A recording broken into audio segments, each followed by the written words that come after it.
এ ফেরেশতা, এ জমিন, তোমরা যারা জমিন ধ্বংস করে দিতে চাও, আমি আল্লাহ দেখতেছি কেমন গুনাহ হইতেছে।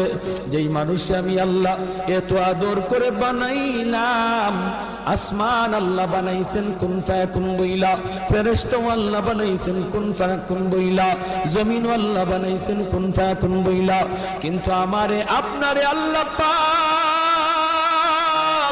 কুন ফায়াকুন বইলা বানায় নাই। আমাকে আপনাকে যখন আল্লাহ বানাইছে, খালাকতু বিয়াদাইয়া, আল্লাহ বলে আমি আমার নিজের হাত দিয়া বান্দা বান্দিরে বানাইছি। কারণ এই চেহারার মধ্যে এত দামি কপাল, ওই কপাল দিয়া বান্দা আমার কুদরতি কদমে সাজদা দিবে।